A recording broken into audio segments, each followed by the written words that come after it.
Juge chapitre 16, verset 16 à 28.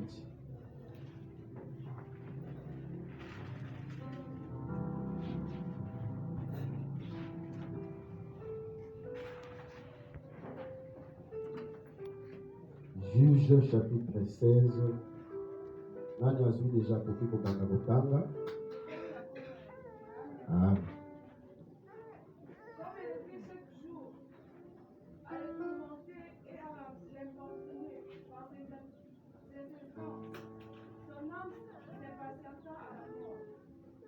Il lui ouvrit tout son cœur et lui dit: le rasoir n'a point passé sur ma tête. Le rasoir n'a point passé sur ma tête parce que je suis consacré à Dieu et le ventre de ma mère. Si j'étais rasé, ma force m'abandonnerait. Je deviendrais faible et je serais comme tout autre homme. Delilah voyait qu'il lui avait ouvert tout son cœur, envoya appeler les princes, les Philistins et leur dire: montez cette fois, car il m'a ouvert tout son cœur. Quand les Philistins montèrent vers elle, apportèrent l'argent dans leurs mains.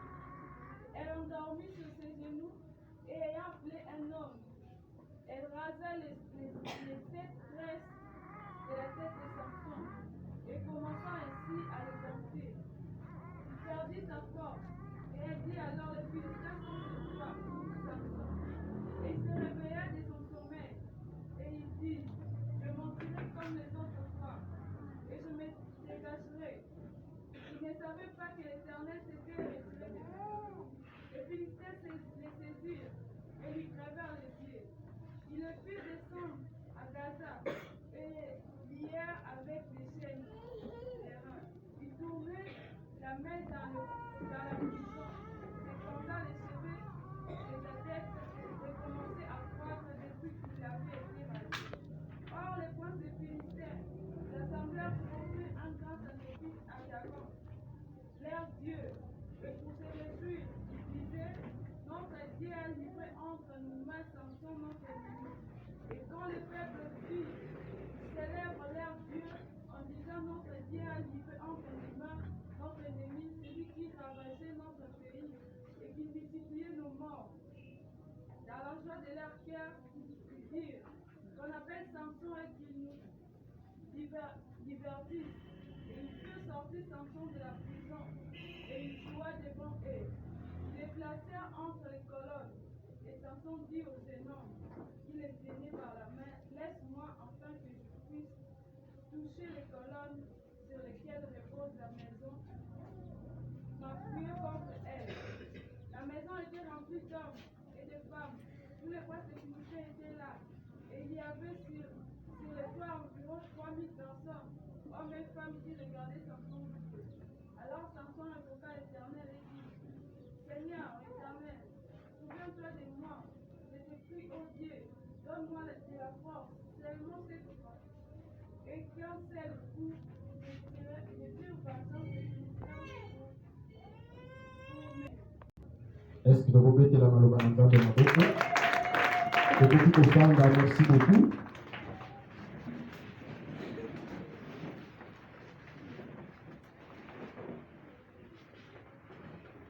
Nani ayaki na Bible utangi na hii text yoko?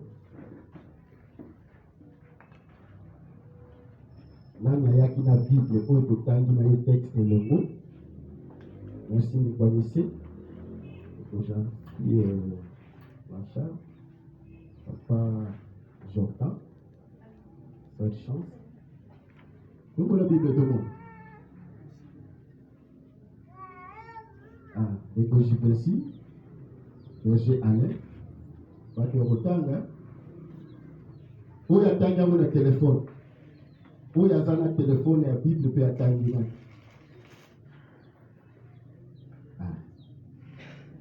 Amen. Sekolah na yake na kai, aye na Bible tema yake na kai na Bible.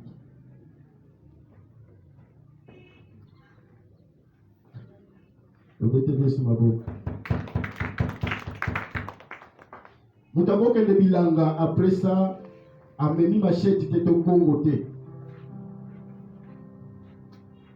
ake bilanga mais amemine machette te amemine mpe kongo te ake kaka ni meme soki nini oyo babengaka binete po soki peut-être ake kobina kolobaka te machette eza na ntina te namemi ka binete donc ake na eloko te ake kaka po abuka wana pondu mpe po adokota ndundu me baprévoyant.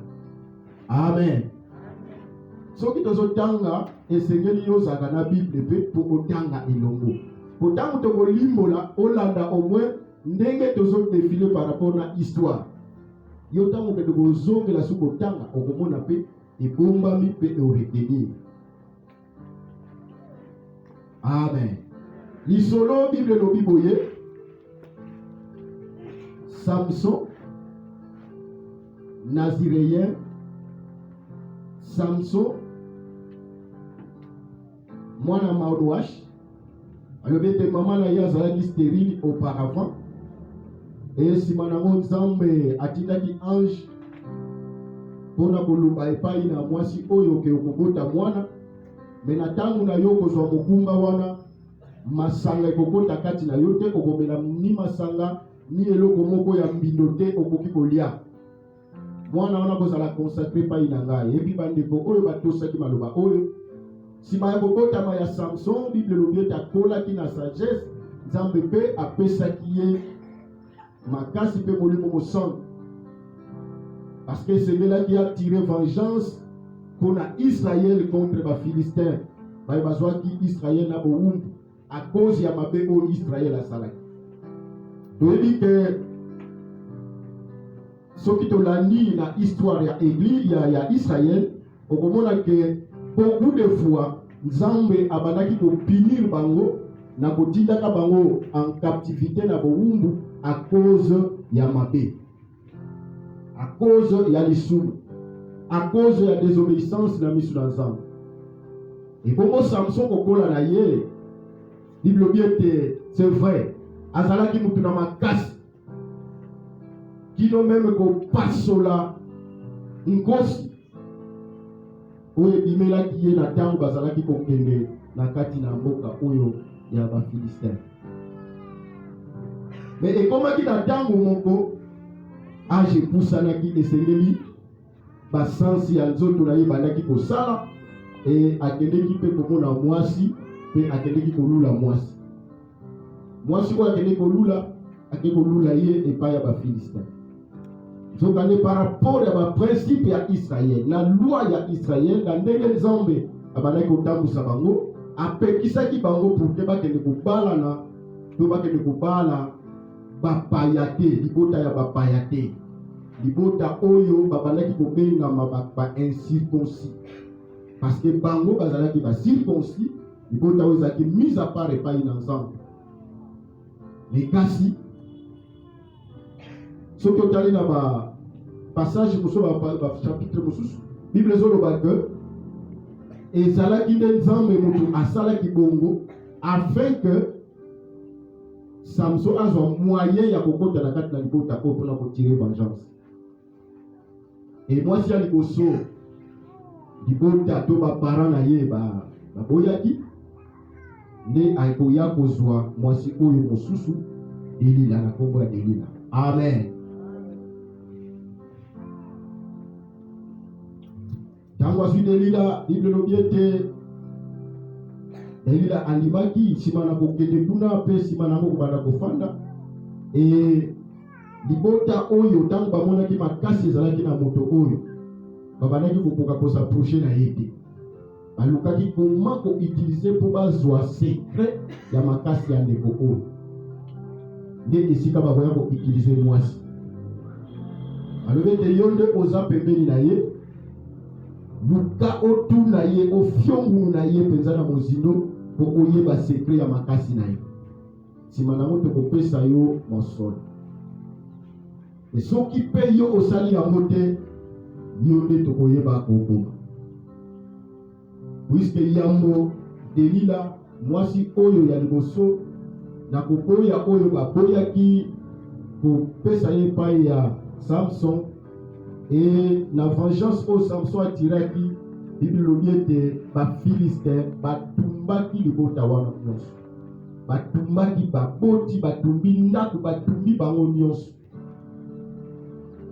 Et face à ça, même moi si oyo amimona qui peut en danger. À 3 reprises abondelaki Samson ayebisaki ete. Ayebisaki ete soki okanginga na basinga ya mai basinga ya sika. En tout cas makasi na ngai ici. Batangi sima na mutango bakoyebisa bafilistin baye tango akofungola maboko basinga nyonso ekatani mpe sima nango akundisi bango abeti bango mpe akomi bango. Jusqu'à ce que Bible lobi na esika totangi eke kotungisa ya mwasi oyo Samson motema na ye ekomaki na pene ya kokufa, ame na ekomaki trouble pe akomaki impatiente kino kofungola motema mpona koloba epai ya mwasi. Alobi ete wuta kobotama na ngai Ginette moko te ekota na motu na ngai parce que nazali moponami na Nzambe e mokolo kaka oyo Ginette ekokota na motu na ngai makasi na ngai mpe nyonso kosala nini ekosila. E Bible elobi ke mwasi oyo ntango ayoki bongo nde abandi kobondela ye malamu malamu, alalisi ye kati na makolo na ye nde abandi kobondela ye, abandi kobondela ye, abandi kobondela ye kino Samson kolala. Na kolala oyo alalaki Bible elobi profond sommeil. Delila azwaki nzela ekopenga bafilistin alobi boya nasi nazwi secret na ye baye mpe azwi ndeko moko azwi apesi Ginette mpe bakati ndeko oyo suki. Ntango bakati ye suki lokola bayebaki te mwasi oyo ayebaki te déjà mission accomplie, ayebisi alamusi Samson tala banguna na yo baza pembeni. Alobi Samson ke ate na kosevanje ka ndenge na sevanje aza koyeba te ke makasi suki esi elongwaki. Nakolamuka makasi esili mpe bakangaki bamemi ye na Gaza batie ye na prison. Kuna bisika baprison wana balobi ete bakangi ye na bisika oyo mele ezalaki atengeli atournaka mele. Emeli wana ezalaki lokola bandeko oyo basalaka bamafuta bayebi bamafuta na biso oyo artisanal bayebi ndenge nini ezalelaka bamashine wana ezalaka na nzete ezalaka nzete batia lokola kwa epi bato batournaka ntango ozotourne bambila oyo eza na kati ya mashine wana na kati ya tono ekotourne ekobaluka nde ekozolemba mpe ezobimisa mafuta. Et lolenge moko ya image lolenge moko ya machine wana Samson kotourne yango kutuna moi 24/24 kotourna kaka batoboli ye miso asengeli susu amona te nde esika oyo Bible ezoloba ke bango ntango bamoni bongo basepeli batindi basango bipai na bipai balobi ete Nzambe na bango apesi bango Samson na maboko na bango. Organiser fête monene pour te célébrer Nzambe wa 3000 personnes environ na kati na salle baye basi pe mibali mpona célébrer Nzambe na bango mpe balakisa bango ndenge nini Samson batoboli ye misu ndenge nini Samson asili makasi ndenge nini Nzambe na bango alivre bango Samson oyo abandaki kotungisa bango. Amen. Nina suka na yango Bible elobi suki ya Samson bandaki kokota malema à la place ya kocelebre Nzambe oyo ya bango. Bible elobi Nzambe na biso azali Nzambe ya suwa esengeli batalisa mokili mobimba mpo bahumilie Nzambe ya Israël. Mais cette fois-là lokola Nzambe andimaka te humiliation na ye, Bible elobi ete Samson azwaki occasion mpe abengaki un jeune homme na fasi ya bisika wana bato nyonso bazalaki babomaki ye mpo asepelisa bango na oyo nyonso abandaki kosala e amemaki liboso ya depoto bisika oyo Samson akosala libondeli. Salela ngai atako cette fois-ci nayeba kotirer vengeance na bafilistin. Suite na ezalaki, il a fait écrouler toute la salle. 3000 personnes, et des femmes, des hommes, des chefs, des princes, bazalaki wana bakufaki. Amen. Nous voulons parler des sujets autonomiques que je recouvre la vie. Que je recouvre la vie. Que je recouvre la vie. Nayeba komona lisusu. Nayeba komona lisusu. Na mokuse. Nayeba komona lisusu. Moko ya maloba oyo pende komoko na Biblia Bartimée alobaki liboso na Yesu. Tango azobelela Yesu alobi Yesu mwana na David yokela ngai mawa. Bantu bazalaki pembeni babali kopekisa yo ozotia makelele. Bongo akoyoka yo ndenge ni na ebele ya bato bazolanda ye. Me Bible elobi ete ye kutolia tika akobaki koleka alobi Yesu mwana na David yokela ngai mawa. E Yesu ayokaki. Na koyoka ye Yesu atiraki attention alobi bobengela ngai ye. Nde esika oyo bakobenga ye balobi zwa courage telema mokonzi azobenga ye. Tango akei liboso na Yesu. Yesu atuni ye. Olingi nasalela yo nini? Amen. Bien-aimé.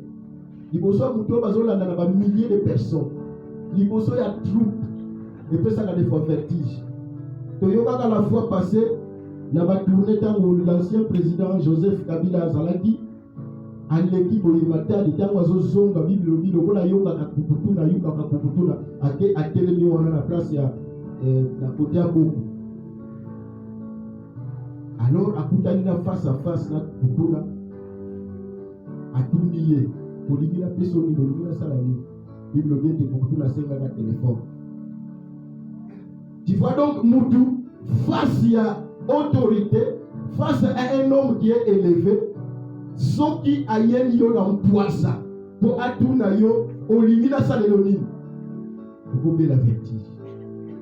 Okoye basuma lo bakoloba te, okoki kobabaka na pe likambo pe ya kosala mosusu ezati.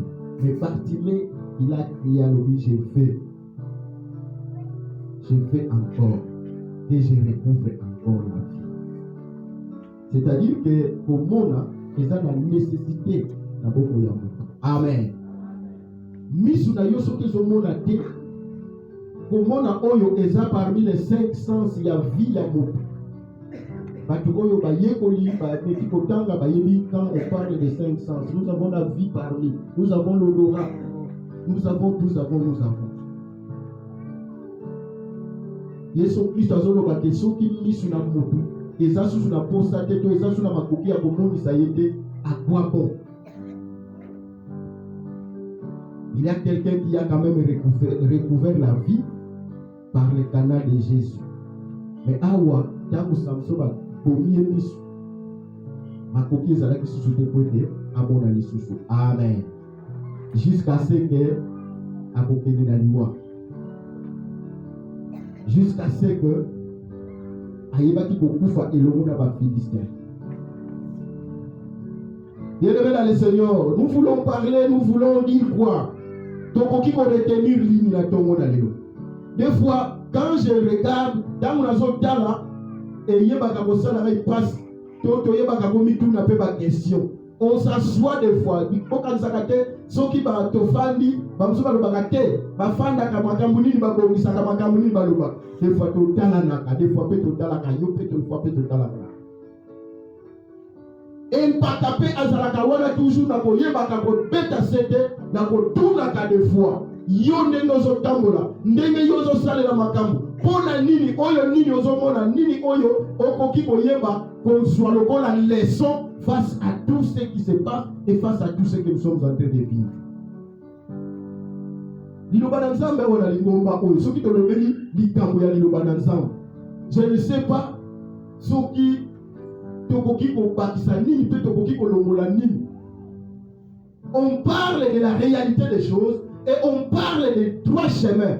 On les a même moutou afin que ayeba se contenir et ayeba qui puisse marcher dans la sanctification, qu'il puisse se préparer à préparer âme na ye pour que l'obi na ye, bien aimé dans le Seigneur, aye bako lela lisute, aye basusu komitungisa te ndenge Yesu Kristo azoloba ke ntango na kozonga na kozwa bameme na kotia bango na loboko ya mwasi na kozwa bantaba na kotia bango na loboko ya mobali pour que na kata sikoyo etumbi na koloba na bango na yebi bino te. Liloba oyo ezoko permettre que mutu ayeba kozwa décision na kati na vie na ye. Mais des fois tant que tozotala ba réalité na ba résultat ya liloba yango ezosala pasi. Ezosala pasi. Ezosala pasi. Ezosala pasi. Ndeko oyo akutani na bitumba non pas parce que lisumu ya sali, non pas parce que Nzambe ayilingaki atangelaki ye likambo wana parce que ayebaki kotrébiche, parce que au départ soki otali voix na ye atambolaki na voix ya malamu. En dehors ya oyo ya kolobaki akende kobala na libota ya bapaya, kasi atambolaki na kobanga Nzambe, atambolaki na ba principe ko Nzambe apesaki. Amen. C'est comme cela que azalaki Bible lobiete azalaki na makasi. Molimo mosantu ezalaki kati na ye. Azalaki pe mutu ya kolakisama, azalaki enseigné. C'est comme cela que Bible soloba na biso et que yambo abana yambo akende kozwa mwasi wana akeye pa ya bakoti na ye alobi ke tala na moni mwasi moko esengeli bokende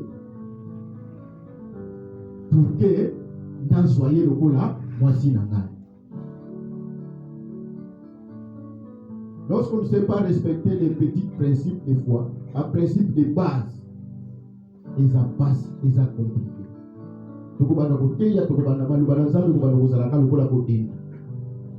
Résultat yozo présenté ngai, résultat yozo présenté na lingomba, bien aimé dans le Seigneur. Ça ne prouve pas que réception à l'inoba dans Nzambe et pas inayo est favorable. Ça ne prouve pas, ils ont la kisate. Ils ont la kisate que l'inoba dans Nzambe yozo yoka. Eza les bienvenus, eza la bienvenue na motema na yo to na motema na ngai. Nous pouvons parler des églises, de beaucoup de doctrine. Mais maintenant la doctrine oyo ezotalisa royaume des cieux, la doctrine véritable, mais les gens ferment les oreilles. Et comme il y a na Israël, na mboka na Égypte, tangu Nzambe azoloba ke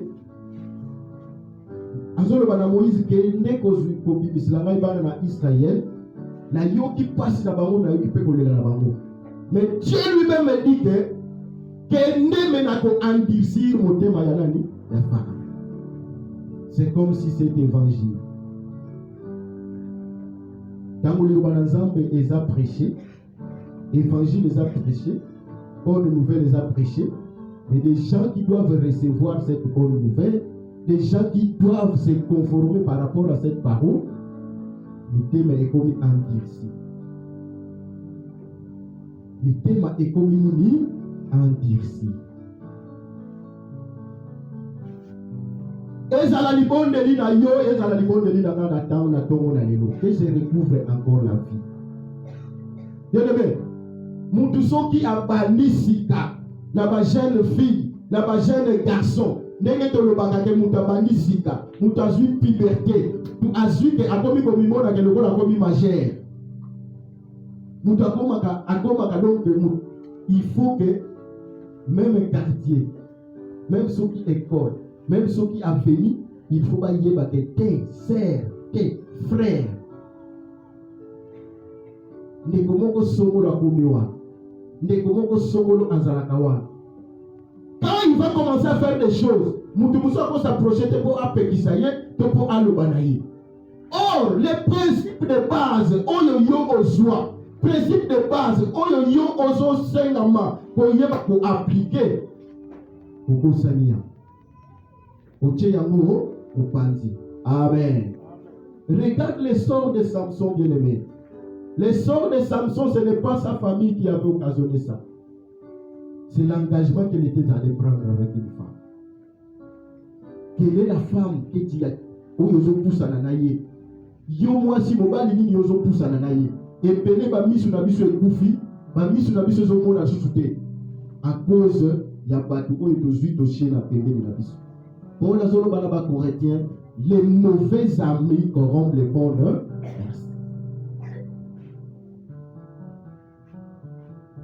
Baninga ya mabe bayeba. Une émission là, on parlait, il y a mariage, il y a fiançailles. On parlait des fiançailles.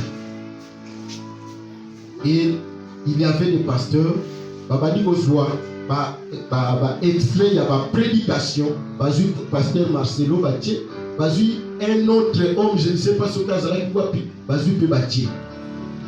Voilà, on peut parler, il y a Genèse. Et Marcelo peut parler toujours sur la parole, mais si j'ai la naquité, parce qu'il y a un extrait, on dirait qu'il parlait aux fiancés. Bien-aimé, quand on ne sait pas, bien-aimé, dans le Seigneur, faire la part des choses, comme Jésus-Christ a dit qu'il n'y a pas Marie Pema, alors que celle-ci a choisi la bonne part.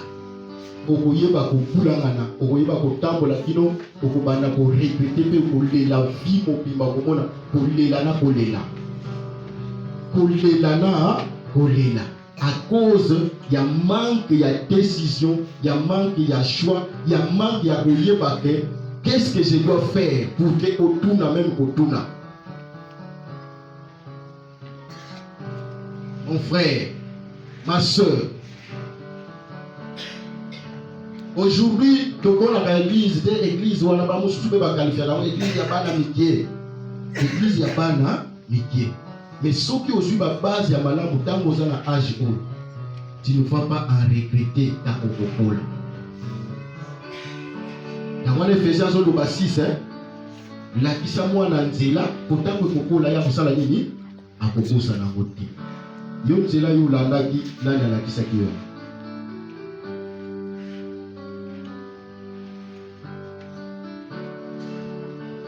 Zela yo landaki nani alakisaki yo yango.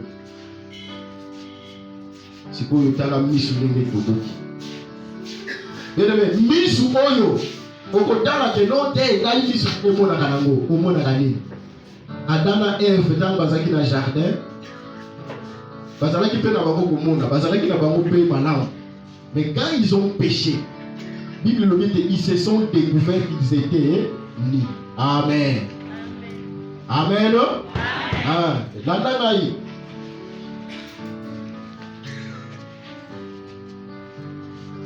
ils se sont découverts qu'ils étaient nus. Dans qui vous a dit que vous êtes? Qui vous a appris? Qui vous a appris? Tout se passe au niveau de l'apprentissage. Quand on apprend. Tu apprends où?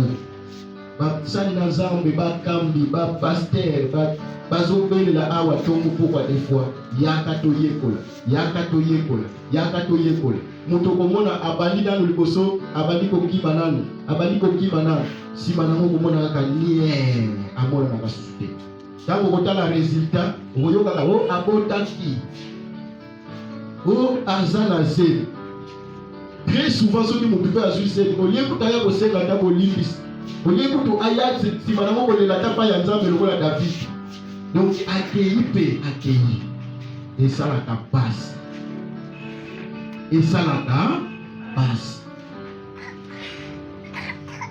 Que ce soit, les bons délits d'Angaï, les bons délits d'Ayo. Zambe afungo la biso sous misu, ya molimo. Misu oyo esengeli mona. Makambo oyo ya motuya, makambo oyo ya kokonza likolo, makambo oyo ezate pour que me mabiso na libebi, mais pour que me mabiso na bomoi ya seko, na bomoi ya libela, et me mabiso na bomoi oyo Nzamba bongisela ka biso, Parce que la Bible nous dit que Dieu n'a pas formulé les projets de malheur, mais ce sont des projets de paix et de bonheur. Ces projets-là doivent s'accomplir. Lorsque le projet de Dieu ne s'accomplit pas, c'est-à-dire que nous ne sommes pas en voie. Tozali na nzela na yete, tozali na nzela na yete.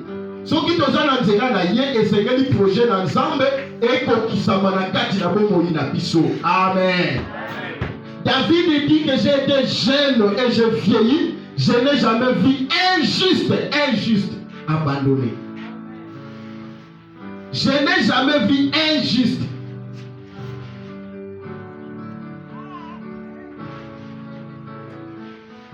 Même si le malheur peut arriver à injuste, la Bible nous dit, l'Éternel en délivrait toujours. Ma paix est là parce que banguna, parce que bateli la leba yaki boso na yo. Toi tu n'avais pas aucun qui m'a pété pour la bango. Yo sala ki musala o nzamba dimi yo. Yo otambola ki par rapport à mission nzamba pesa ki yo. Mais à cause de Délila, à cause de banguna na yo. Ce que otambola dit binemi banguna. Il y a des gens aussi qui nous cherchent.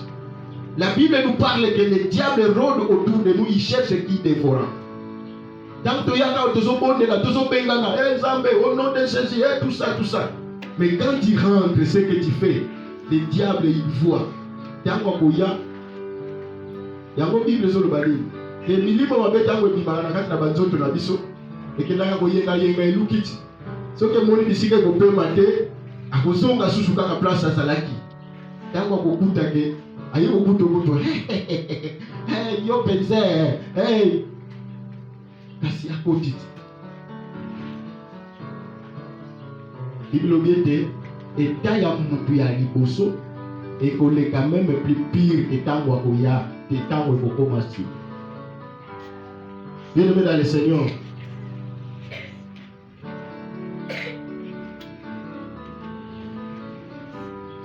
C'est très compliqué, c'est très mal.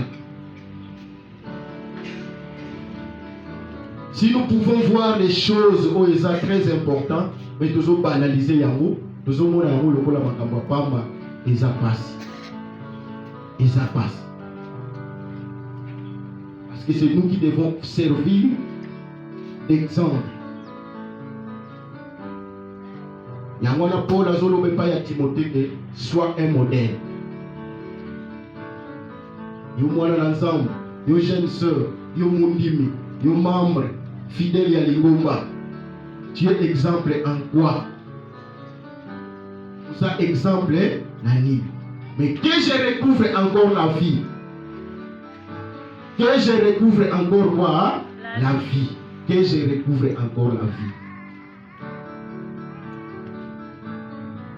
Muto sala kalibon de li la sincérité. Muto sala kalibon de li na motema na ye mobima. C'est Dieu-là, il écoute. Et c'est Dieu-là, la Bible nous dit qu'il est compatissant. Il est riche en bonté. Il est lent à la colère. Amen. Dieu est riche en bonté. Il est compatissant et il est lent à la colère. C'est l'amour de Dieu qui nous réunit et qui continue à nous réunir. C'est l'amour de Dieu. Mon côté na makasi na ye. À cause ya bambeba, à cause ya oyo tosala, à cause ya oyo tosala, il met dans le Seigneur. Il se peut que mbele, aussi nous rejoindre ba mosusu oyo ba kota déjà mabele. Ba mosusu oyo baza peut-être pe na ba mort que tozotanga sikoyo. Ba mosusu peut-être bazana ba situation moko oyo bazana yango ya ba traction et que Seigneur balalisa et Seigneur balamusa. Parce que likambo yo salaki yango peka ye asalaka mais tala ndeke komisai mais yo sikoyo nzamba épargné yo. Bible lobiete nzambe azana posate ya mutu masumu akufa et kasi mutu masumu bongo la motema. Il te prépare encore et il t'attend encore, il se peut que au côté bongo la motema. Mais après Dieu va se décider. Dieu va se décider. Dieu va se décider. Dieu va se décider. ezalaki na ndeko moko oyo amemaka lisumu na kati na libota la Israël. Mais quel est le sort? Et lorsqu'on prie bien aimé dans le Seigneur, ne crois pas que Dieu n'entend pas. Tant que tu la kanzamba yoka. Yango na Bible zo lobake na ba oyo bazalaka na kondima, na ba oyo bazalaka réellement azo comprendre que non, dans tout son cœur, dans tout son âme, na kati na solo, pe na kati na molimo, ils reçoivent toujours du Seigneur quelque chose. Ils reçoivent toujours quelque chose de la part du Seigneur. Yoko bonne na ngoloba est-ce que ngai na bonne la ndenge ni na sala ndenge ni. Des fois Bible zo loba que toujours bonne là, toujours soité parce que toujours ba ndenge ya ko bonne la té. Parce que ba réponse ko ya Nzambe ezalaka palpable. Tango zo loba zela akoyebisa yo que non ngai ne munazo zebisa yo. Tango akoyebisa yo pe que ko soité na ko pesa té. Ako signaler yo pe akolakisa yo pe que na ko soité. On peut changer le format et à ma bonne. Ce n'est pas que dans l'air, en l'air comme ça, et que au bon délit, le gars d'Anzambe yango azalaka na yete. Nzamba azalaka, c'est comme ça que le baké mato il a des akokanga maté biso na pesa yi ya kokufa te. Bisonde. Mitema na bisonde. Ba état na bisonde o toza ko poussa na lekoso na Nzambe.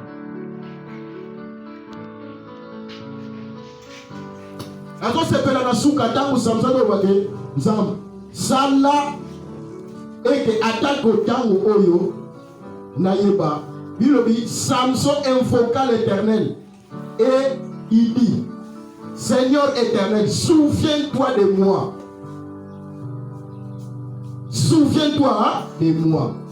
Et yo koluba Nzambe a se souvenir na yo na ni. Tu vois? Nyonso esengeli to sala même ndenge to yaka. Et ça a déjà prévu. Et si et comment on biso to yaka kaka kokokisa ou les gens ensemble assis à sala ensemble assis à l'oba. Souviens-toi de moi. Il dit quoi? Je te prie, oh Dieu, donne-moi de la force seulement 7 fois. Attaque aussi koyo ope sanga di sous ma tâche. Parce qu'il a compris qu'il ne saura plus encore voir. Il ne saura plus encore rien faire. Bien aimé. Quand la batoyo soki mutaza kokufa miso tala ndenge anyokwama ndenge asufra mutu akufa miso osimbisa ata likala penza zopela asengi zwa parce que azomona te ntango akosimba zika comprendre kopesaki likala moko okopesa ye eloko ya mabe osimbisi ye meme niantaba ozwi niantaba zwa parce que azomona te eloko epermettraka biso mpe toyeba kojuge eloko ya mabe na eloko ya malamu des fois miso sikoyo miso ekufi samsa lobi même cette fois-ci donne-moi la force pour que je tire vengeance. Il lobi Dieu l'exauça.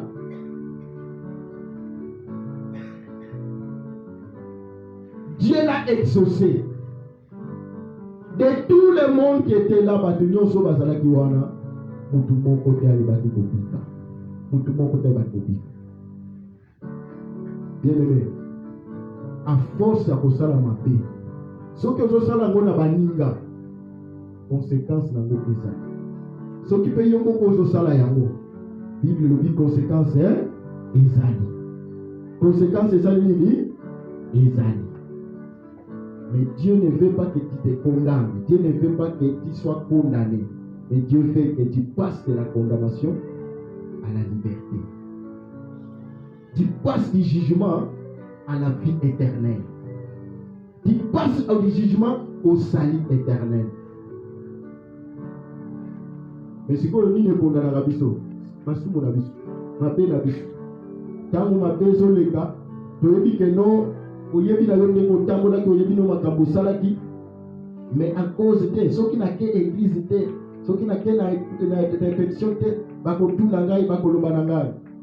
quand tu viens, la prière, tant l'adoration, tant on va dire sentir que non, quelque chose va dire culpabiliser, condamner à cause de tes actes.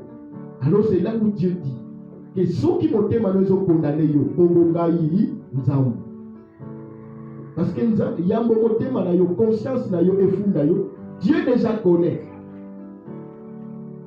Omoni Caïn et Abel, nzambe azoloba déjà na Caïn. Ceux qui ont agir bien avant tout à commettre acte. Mais nzambe azoloba ceux qui ont agir bien, lisu mwana egolongwa libosona. Mais ceux qui agir mal, lisu mwana ekoyabe ekokotambo. Lisumu yo za nango wana ozomona ke ozokondane yo ezokokondane yo avant que commettre nango nzamba mona ka yango déjà. Et des fois que Saint-Esprit est lobé la caillou. Ta conscience t'avait reproché. Mais yo sali ya kokaka.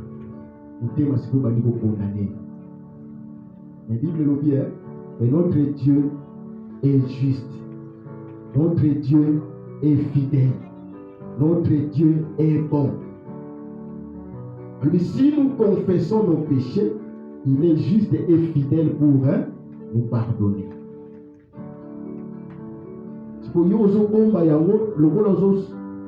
confessé que vous avez yambola te vous senga bolibisité yango ezo ko continuer ko condamner ezo ko condamner et jusqu'à ce que ekoluka Satan a s'approcher par na likambo wana pour apenda yo musika na nzambe azongisa yo su musika na nzambe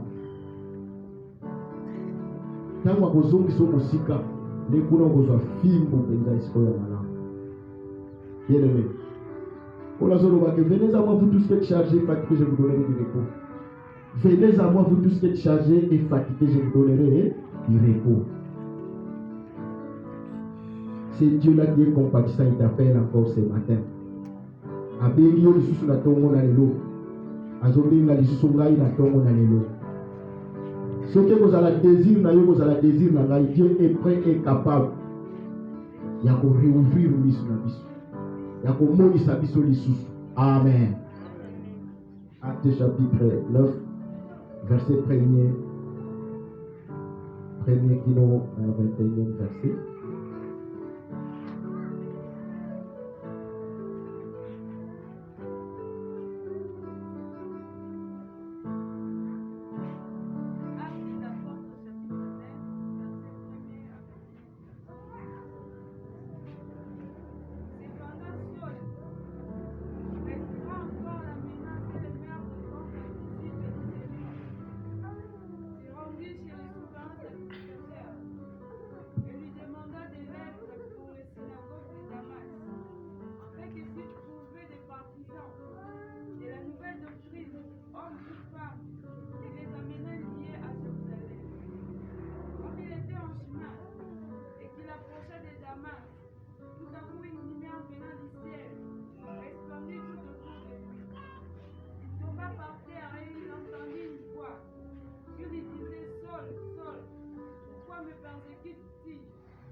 Amen.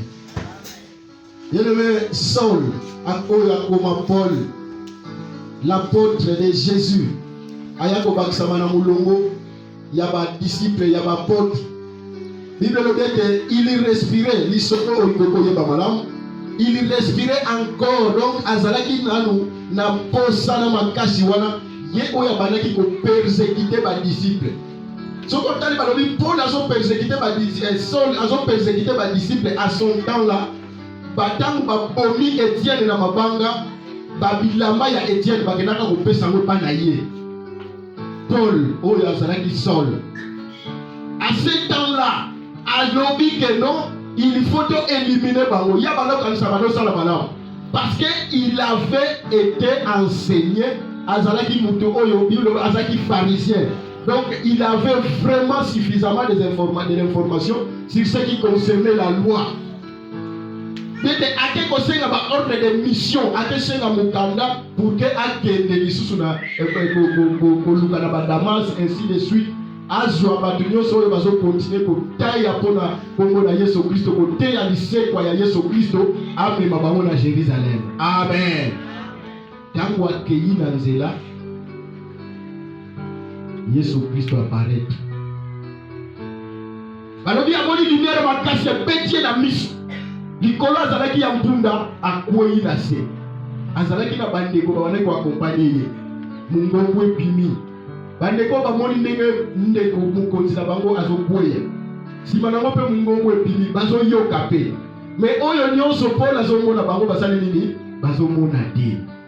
Tu peux être là ozomona na misu ozoyoka na yo, mais makambo oyo Nzambe azobomba oyo eza lokola babomba lokola basekre ozomona ngo pete. Okoki mpe koyoka na yo ndenge ndeko bandeko wana bayokaki, mais lokola concernaki Paul bango basalaki nini?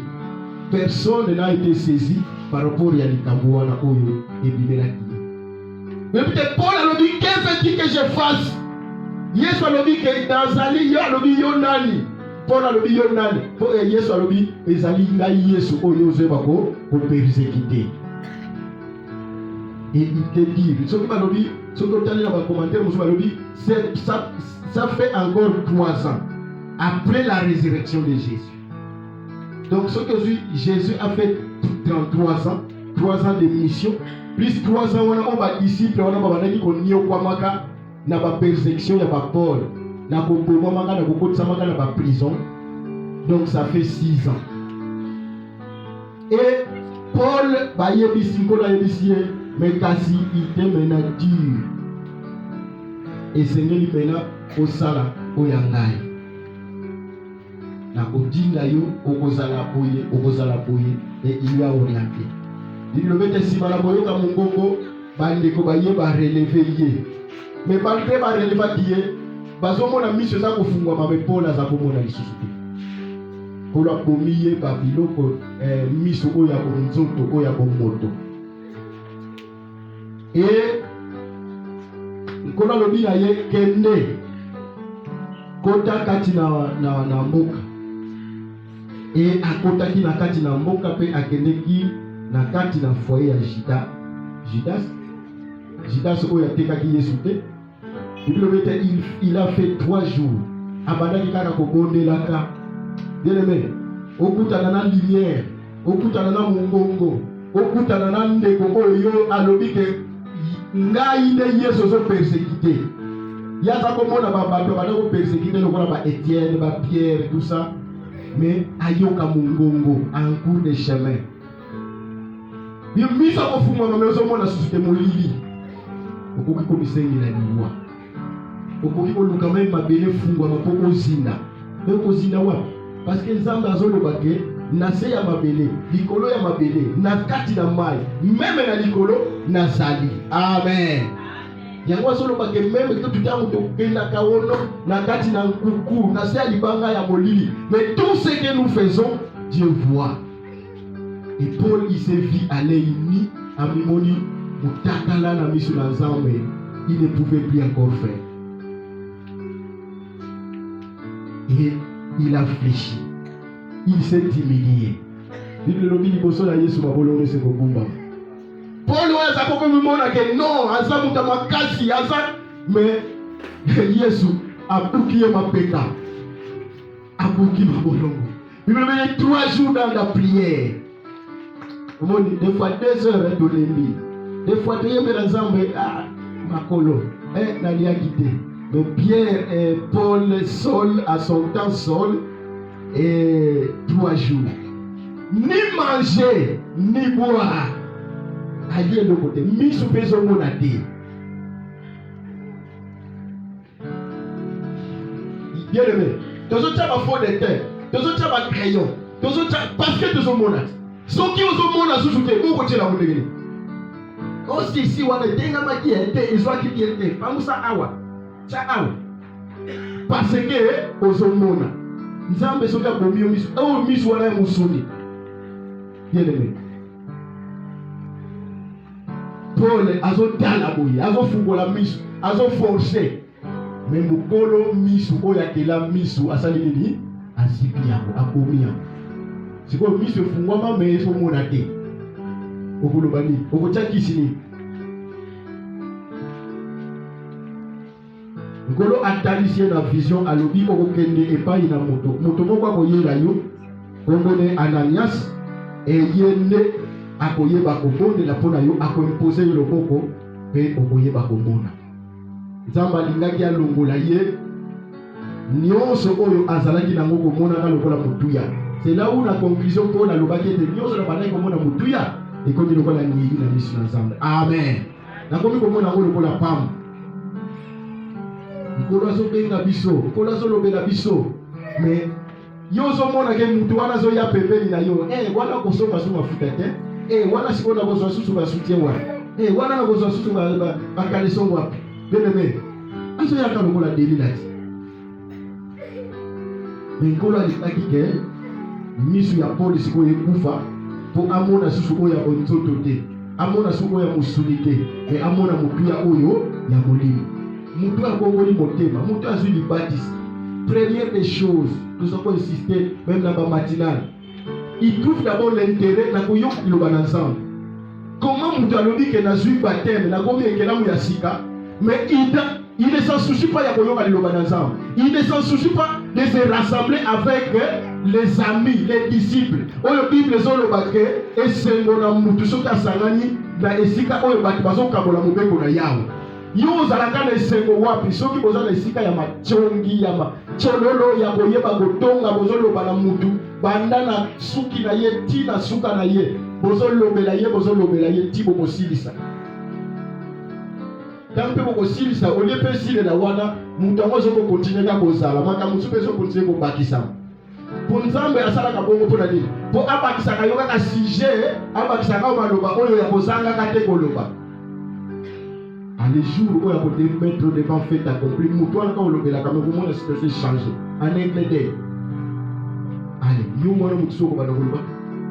Er moko talier ko yoki soni yo moko ko tourner longi. Omoni parce que on sa ko méditer ye mabe. On lobela ye déjà mabe. Seul, pourquoi me persécutes-tu? Toi tu persécutes-tu bien les autres persécuter là. Basali na nzambe basali bana na nzambe bafrère basœur ebele basi basila poso esi basila na monini na kopersécuter na yo kabisi ke kopersécuter ezaka na ndenge Paul na bana sola bana osala mwa kende kokoma akende kokanga bango lelo defo maloba na biso bino bete langue eza eloko ya moke mais ekoki kopanza toute une multitude de gens.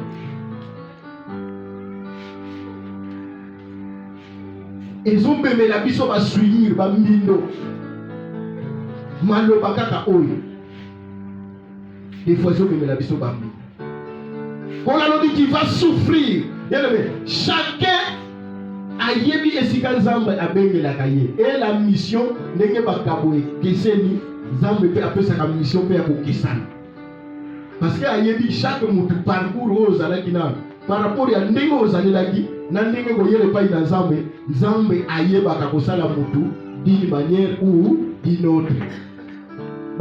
Disciples oyo bazalaki na Yesu Pierre Jean, ils n'ont pas fait de prison telle que Paul asalelaki yango. Ils n'ont pas fait de parcours ndenge Paul asalelaki yango. Parce que Paul esengelaki à parcourir ebele à cause ya koma témoin oculaire à cause ya makambo oyo ezalaki na ngolo pour la histoire passée. Amen. Bien-aimé, olinga te olekaka kaka na nzela oyo mutu nyonso azolekela ou bien olingaka te ozalaka na grâce oyo mutu nyonso aza nango. Yo luka osenga une grâce particulière.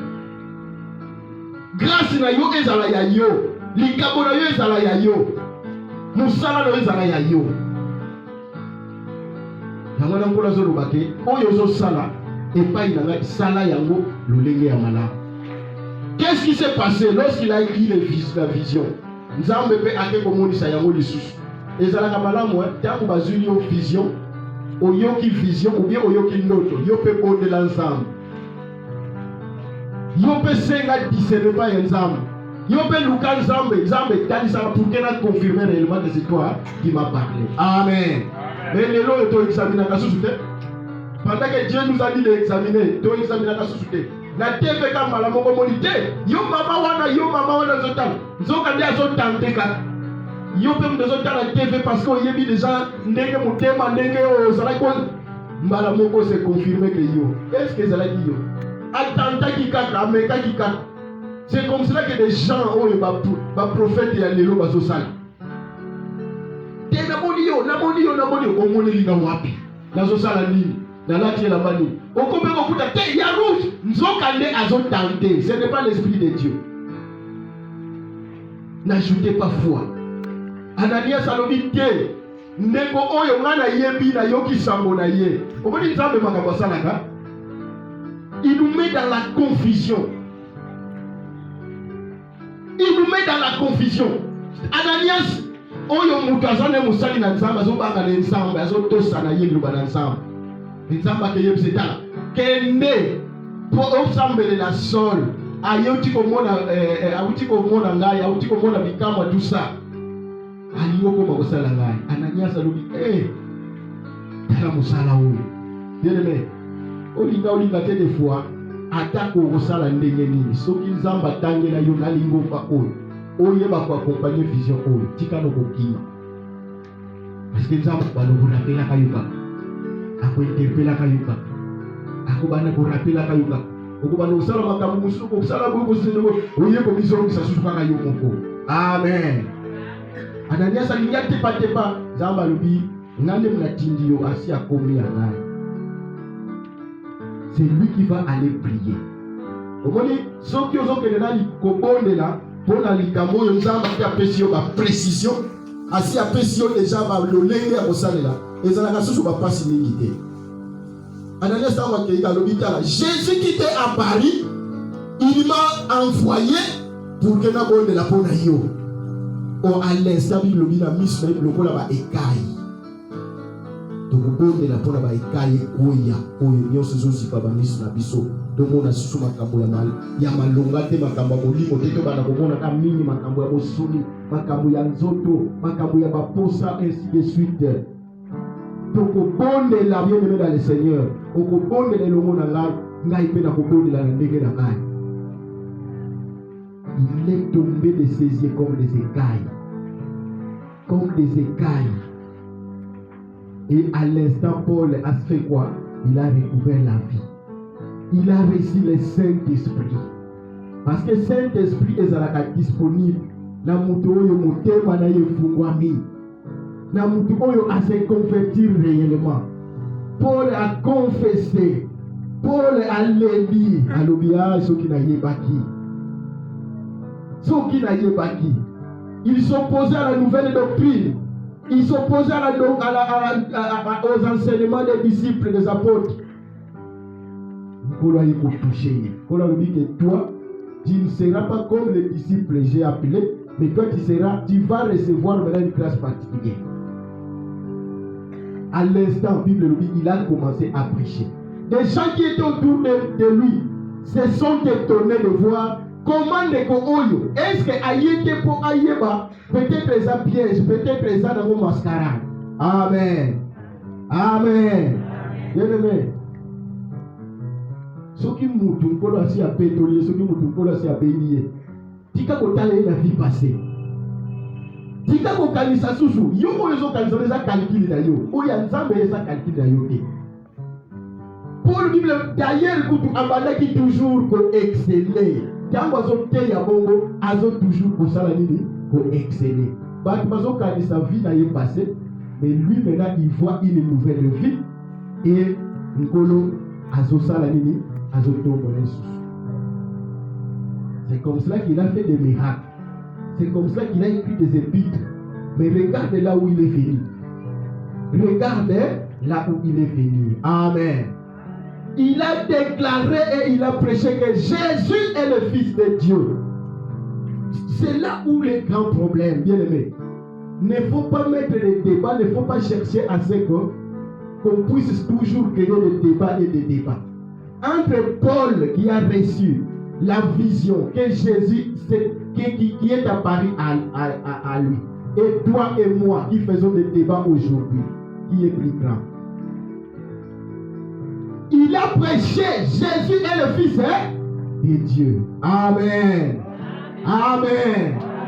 Pourquoi faire des débats? Paul, Yesu yemoko apparaître liboso na ye. Azui vision wana amoni ndenge Yesu Kristo lumière bimeli yepe ayoki mongongo. Siko na yo muto yokelaki mongongo peut-être na radio. Na yo muto yokelaki mongongo peut-être et pas. Regarde un peu le temps. Allez dit okoya koloba te Jésus te azabo. Pourquoi faire des débats? Pourquoi chercher des débats? Ce qui est important, Nkolo Peto Langai, Nkolo Biki Sangai, Nkolo Namona Sali Lokola, Namona Sali, Lokola Negoyo, c'est qui a Lokola Simeon, Namoni Sali Oyo au réservoir qui pour Israël. Laisse que ton servir mourir, en paix. Il ne faut pas chercher au Koufa, Namikumba. Il y a pas de moyen de pengui à cause de yo muto détourna l'évangile. À cause de yo batubaya ke pa ina nkolo mais yo o memisi bango na nzela mususu. On a dit si bango nzela mususu. Batuwana mikumba wana Bible dit ekutanga ma ebaina. C'est comme ça que la Bible nous dit que les serviteurs de seront sévèrement jugés. Bien-aimé, que moi je prenne ma part et toi tu prennes ta part.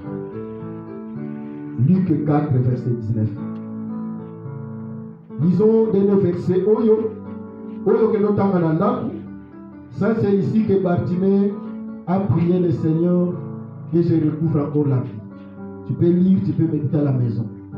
C'est aussi important. Faute de temps, on ne va pas lire.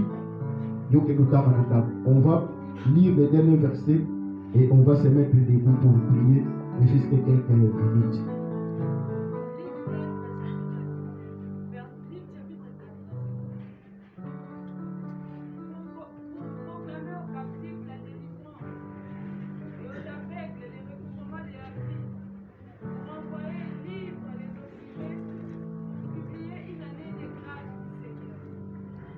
Là, c'est Jésus lui-même, dans le temple. Vous le temps à côté. Et comment il est le cours batanga Biblia, batanga makomi, oyo et komama. À ce temps-là, il n'y avait pas de Bible comme dit ce que ça là. Il le était là tant on a bango ils allaient qui n'a pas rouleau oyo et komama banda ba prophète oyo bazala balekaka. Il le était à keleki kozwa. Et si ka oyo rouleau et komama et que l'esprit du Seigneur est sur moi. Il m'a oint, il m'a envoyé pour annoncer la bonne nouvelle, pour proclamer aux captifs la délivrance, aux aveugles le recouvrement de la vie. Bien aimé, cette écriture est encore possible, est encore palpable.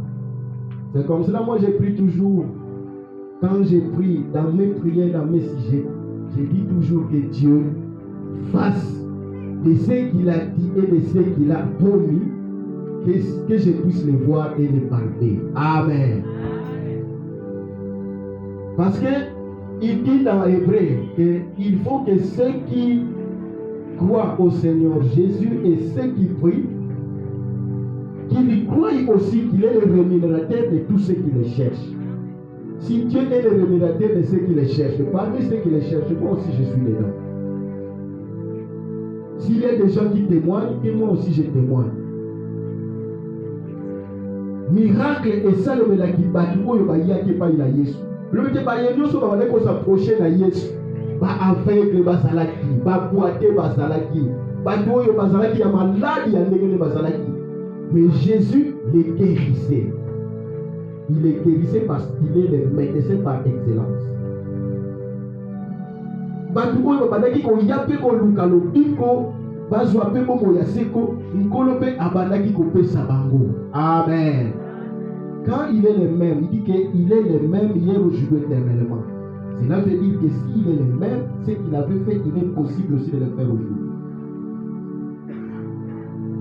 Nini oyo eyebi kopengwisa yo mpe badi komonisa yo makambo na nzambe lokola makambo na pamba. Okoma meme na kominimize des fois basali na nzambe. Okoma meme na kotiola liloba na nzambe. Yo kozelela ntango nini? Okozela ntango na yo moko mpe okozela ntango na nzambe. Jeune sœur, jeune frère, est-ce que okoki kobondela epai na nzambe te mpo akoka kopesa motema wana ekoki kopesa yo patience, ekoki kopesa yo humilité, ekoki kopesa yo ozela, que tu aies la patience, que tu aies la force okoka koandire baépreuve, okoki koandire la vie. L'Esprit du Seigneur est sur moi, il m'a envoyé pour proclamer, pour déclarer, pour rendre libre aux aveugles les recouvrements de la vie. Élément Nicolo, toujours bon de l'ensemble bien-aimé. Et Dieu bénit sa parole.